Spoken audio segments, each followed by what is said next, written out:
So I wanted to make this little video to help you catch up, to make sure you got all the main points from the fourth week in September and also this first week in October. So here we are at the main page for MRK460. You simply click here, detailed lecture notes, and we go right into it. One thing I wanted to make sure you didn't forget was the information I provided for you on the sources of information.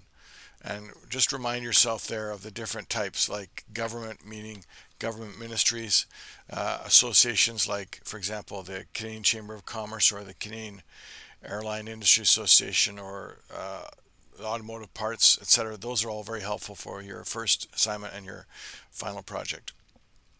All right, continuing onwards with then after we talked about source of information, we also talked about globalization, and there's a number of things in here that would relate to your final group project. The point being whether or not the company is considering globalization of markets and customers as a driving force between how they expand, and also globalization of production. Are they doing business in multiple areas around the world with multiple suppliers? And we also had some examples of target market segmentation and how that changes because of globalization and the competitiveness. And this point on sustainable development, which will relate to talking about environmental things and also how businesses respond to weather extremes and so on. The biggest point about sustainable development is food and resources to make products. And we find all around the world in 2021 many countries concerned about water supply for people, not just for growing plants, but also simply for consumption, for drinking and washing and bathing and cooking and so on. It's become a big problem in many countries around the world, and that's part of the sustainable environment.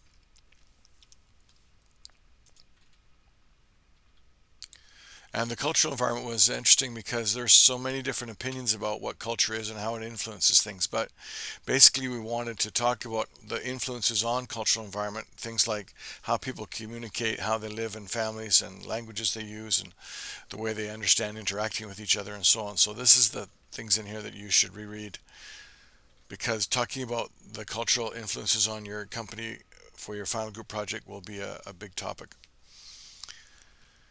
And also some of the considerations for doing business across different cultural areas. And the different things that influence culture and how people react according to things like time, speaking, silence, all those kinds of things. All right.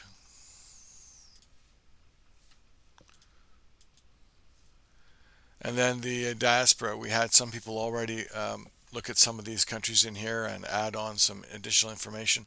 The point is, I don't want you cut and pasting things out of Wikipedia. The reason why I'm doing this is because I want students from these countries, or who have parents from these countries, to give real, like, street level understanding of, hey, if you want to do business in Lebanon, these are some things you need to know about the real situation. If you want to do business in Tanzania, here's the things you need to know. Just from your perspective, not from something on Wikipedia that's very academic, just real street kind of information. And then we talked about differences between Canada and the United States, because that's a big thing in terms of how Canadian companies can be successful there.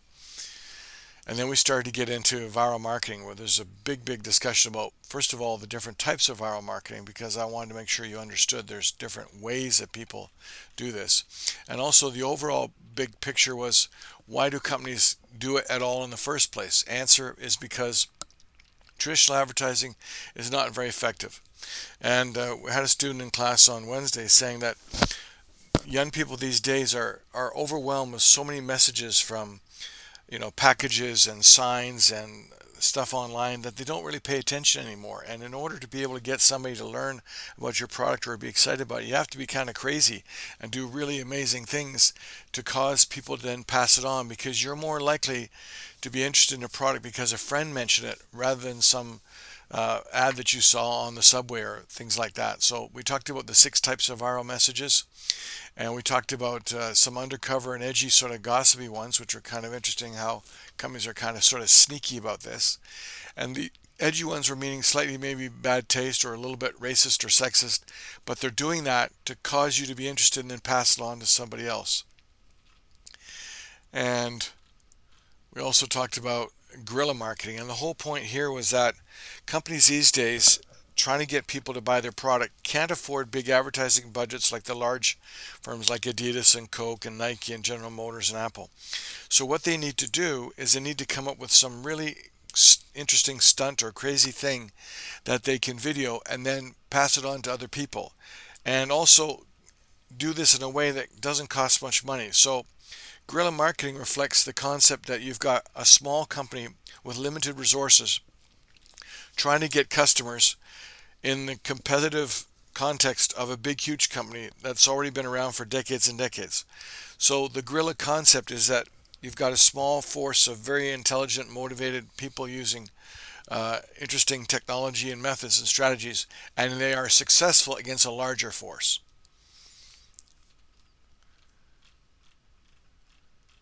And these are just some examples in addition to that point. And then the other point was about asymmetrical situations. And this is my little video talking about 2-bite brownies and how I take the brownies out of the box in a distributed pattern way. And then we got into starting the discussion on ethics in the first week in October. And this is a big topic because so many people these days are influenced, whether they buy a product or not, based on how the company is perceived to be operating ethically around the world. And there's so many ethical things like, do they have factories in a country where the people are paid very poor wages and there's safety issues and violence and so on? And ethics also relates to the way you interact with the customers, and are you honest and do you treat them properly? So this is why we get into conversations about things such as approaches to corporate social responsibility. And we have basically 4 different ways that companies act and react to customers seeking customer service. So I want you to remember what these 4 types are. And of course, the proactive stance is what more people are trying to do these days. They're trying to anticipate in advance how the customers could be frustrated about something and then help them navigate that in advance so they don't get really frustrated, because these days a frustrated customer can then go on YouTube and make a 30-second video and it can be seen by thousands and thousands of people. So you want to avoid that happening and deal with your customers in a way that avoids this. We also talked about what stakeholders are, and I explained in some detail what it means to go out in the woods and take a piece of wood and mark on the side of it and stake the ground out. That's a good phrase to remember in your business vocabulary. And we talked about the company's responsibility to 6 different groups of people, and I gradually got you to agree that this group, the investors and the shareholders, is perhaps the most important, for the very simple reason that if they are not satisfied, they'll take their money and go someplace else. These are people who are investing tens of millions, hundreds of millions in a company for a very small profit margin compared to the competition. And if the company does not perform adequately, then they'll simply sell their stock and buy something in another firm that's related or even not related. So this is why people need to pay close attention to how the shareholders and the investors and partners are reacting to their product launches and their advertising and their messaging. Even though these other points are important. I mean, obviously you have to be responsible to your employees and take care of them or they'll quit. You obviously have to be responsible to your customers or they'll buy something in a different place. And you have to deal with your suppliers fairly or you won't get stuff to make your products. And you have to obey the laws, rules, regulations, or your people will get arrested and you go to jail. And if you piss off the neighbors and society in general, then people will think you're a bad company and start spreading bad comments about you, and you'll lose customers and employees. And here's a couple of case examples that you can read of situations where there was unethical situations by companies, and also the situation of apartheid in South Africa. The reason why I talked about this was because it's a good example of how a country can end up in a bad situation with bad leadership, doing very, very bad things to the people, and the rest of the world not ignoring this. They're taking notice, and they're getting together and putting pressure on that country. And the pressure means things like, we won't buy your products, we won't let companies sell products to you, so we will cut out your supply chain, and then forces them to either have free elections or change the government. And that's an example of how Canada had a big influence on the government in South Africa, and Nelson Mandela was let out of jail and ended up becoming president, and a different economy and political system arose, which was more favorable to the people than it was before. I also didn't get a chance to talk to the people in the Wednesday class about diamonds in some detail. This is a good example of how people move large amounts of money around the world because we don't have anything bigger than $100 bills. So this gets into a discussion about diamonds being used for the payment of things, because you can hold in your hand $10 million worth of diamonds, but if you wanted to hold $10 million of bills, this is just 1 million. You'd have to have 10 different piles like that. So you'd have a big, huge suitcase, and it's kind of difficult to sneak on an airplane to go to another country to bribe somebody. So I wanted you to read this about the conflict diamonds. And Canada's role in that is that when we sell our diamonds, we mark them as mined in Canada with a number. And I was hoping to have time to ask some of the people in the class, if you were going to get engaged and your boyfriend bought a diamond like this, would you think that's kind of nice because it validates that it comes from an ethical source, so there's no children being beaten or tortured in order to dig that out of the ground and so on? Okay. And the other thing we didn't get a chance to talk in the Tuesday and Wednesday class was about whistleblowers, and my little discussion here about the ethics of whistleblowers. And there's a couple of examples, and also the situation with Loblaws a couple of years ago, where Loblaws was criticized for bread price fixing. What that means is Loblaws was selling bread at a higher price across all its stores and not letting people sell or buy at a lower price because they did not make it available.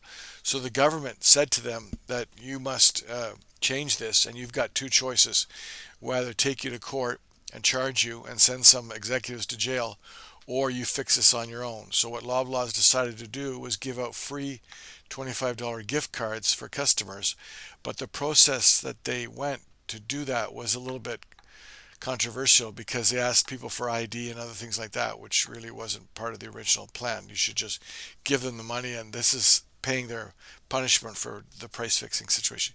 You can read about this in here, and I was also quoted as providing some commentary on this when it said in here,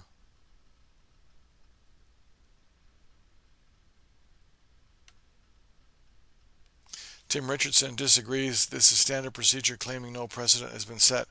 Basically, what I'm saying is Loblaws was asking people to show ID in order to receive these gift cards, and I'm saying that's not correct. Okay, and there's also an example of Toyota. Now, I had a student actually make a longer video talking about the Toyota sticky pedal recall, and you should watch that as a good example. All right, next week, in the second week and third week of October, we're going to talk a little bit about some trade theories, but not in a boring theoretical sense. We'll talk about it in the context of market orientation, sales orientation, and product orientation, which is partly what you learned in Marketing 106, but I'm going to expand it to include how you do it in international business. And then we'll talk about this interesting concept of first mover versus second mover. And this video I made with a colleague of mine, Professor Steve Litt, to talk about that.